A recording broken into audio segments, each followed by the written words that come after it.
আসসালামু আলাইকুম। শিক্ষা একাডেমিতে তোমাদের সবাইকে স্বাগতম। এই ভিডিওতে আমি তোমাদেরকে সপ্তম শ্রেণীর বিজ্ঞান অনুশীলন বই থেকে ষষ্ঠ অধ্যায় হরেক রকম খেলার মেলা এদটির পঞ্চম ও ষষ্ঠ সেশন নিয়ে আলোচনা করব। আর এখানে তোমাদেরকে পঞ্চম ও ষষ্ঠ সেশনে একটি বাড়ি কাজ দেওয়া হয়েছে। এই বাড়ি কাজটি তোমরা কিভাবে সমাধান করবে আমি তোমাদেরকে তা দেখিয়ে দিব। তোমাদেরকে এখানে পঞ্চম ও ষষ্ঠ সেশনের লেখাগুলোতে বলা হয়েছে, পূর্ব নির্ধারিত দলে ভাগ হয়ে খেলনা তৈরির কাজ শুরু করো। দলের সবাই যেন সক্রিয় অংশগ্রহণ করে সেদিকে খেয়াল রাখো। খেলনা তৈরির ক্ষেত্রে মাথায় রেখো যেন এখানে বিভব শক্তি থেকে গতিশক্তির রূপান্তর হচ্ছে তা স্পষ্ট হয়।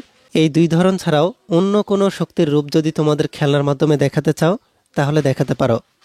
এরপর তোমাদের এখানে এই খেলনা বানানো হওয়ার পরে তোমাদেরকে বলা হয়েছে খেলনা বানানো হয়ে গেছে, এবার তোমাদের বানানো খেলনা প্রদর্শনীর জন্য শ্রেণীকক্ষে সবাই মিলে একটা মেলার আয়োজন করো।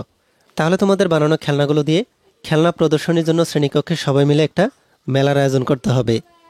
এরপরে বলা হয়েছে এই ক্ষেত্রে বেঞ্চ অথবা টেবিল সাজিয়ে খেলনাগুলো সুন্দর করে গুছিয়ে রাখো। পরবর্তী পৃষ্ঠায় তোমাদেরকে বলা হয়েছে প্রত্যেকটা দল সকল সদস্য সহ তাদের তৈরিকৃত খেলনাটি চালিয়ে কিভাবে বিভব শক্তি থেকে গতিশক্তির রূপান্তর হচ্ছে তা ব্যাখ্যা করো। এভাবে একে একে প্রত্যেকটা দল তোমাদের খেলনা প্রদর্শন করে শক্তির রূপান্তর, শক্তির নিত্যতা ব্যাখ্যা সহ কীভাবে খেলনাটিতে রিসাইক্লিং করা হয়েছে তা উপস্থাপন করো।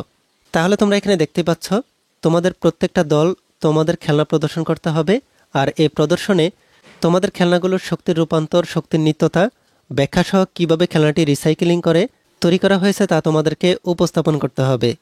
এরপর বলা হয়েছে নিচের বাড়ি কাজটি পরের সেশনে করে আনবে। তাহলে তোমাদেরকে পরের সেশনে এখানে একটি বাড়ি কাজ দেওয়া হয়েছে।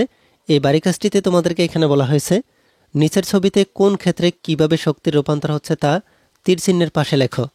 তোমরা এখানে দেখতে পাচ্ছ এখানে তোমাদেরকে তেলের ড্রাম দেওয়া হয়েছে, আর এখানে তোমাদেরকে তীরের মাধ্যমে দেখানো হচ্ছে এই ব্যাটারিতে কোন শক্তির রূপান্তর হচ্ছে, এখানে এই বিদ্যুতের টাওয়ারগুলোতে কোন শক্তি রূপান্তরিত হচ্ছে, এরপর এই তেল থেকে এই রকেটটিতে কী শক্তি তৈরি হচ্ছে, খাবার থেকে মানুষের কোন শক্তি রূপান্তরিত হয়, পর এই ব্যাটারি থেকে কোন শক্তি উৎপাদিত হচ্ছে, এই টাওয়ার থেকে আমরা যে বিদ্যুৎ শক্তি পাচ্ছি এই বিদ্যুৎ শক্তি থেকে এই বাল্বে কোন শক্তি রূপান্তরিত হচ্ছে।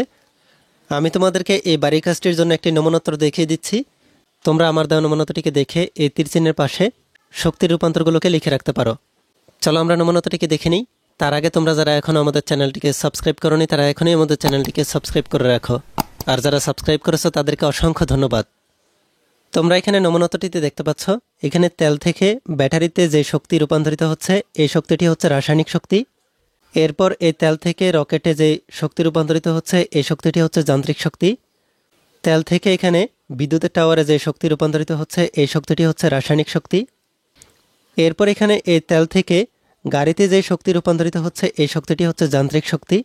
এই ব্যাটারি থেকে গাড়িতে যে শক্তি রূপান্তরিত হচ্ছে এই শক্তিটি হচ্ছে বিদ্যুৎ শক্তি। এরপর এখানে আবার এই বিদ্যুতের টাওয়ার থেকে এই বাল্বে যে শক্তি রূপান্তরিত হচ্ছে এই শক্তিটি হচ্ছে বিদ্যুৎ শক্তি। এই বিদ্যুতের টাওয়ার থেকে টিভিতে যে শক্তি রূপান্তরিত হচ্ছে এই শক্তি হচ্ছে বিদ্যুৎ শক্তি। এরপর এই পাশে আমরা এখানে দেখতে পাচ্ছি খাদ্য থেকে বা খাবার থেকে আমরা এখানে যে শক্তি পাই এই শক্তিটি হচ্ছে রাসায়নিক শক্তি। তাহলে আমরা এখানে দেখে ফেললাম এই তীরচিহ্নগুলোর পাশে শক্তি রূপান্তরগুলোকে তোমরা কিভাবে লিখে রাখতে পারো। এই ভিডিওতে পর্যন্তই। পরবর্তী ভিডিওতে আমি তোমাদেরকে পরবর্তী অধ্যায়ের কাজগুলোকে তোমরা কিভাবে সমাধান করবে আমি তোমাদেরকে তা দেখিয়ে দিব।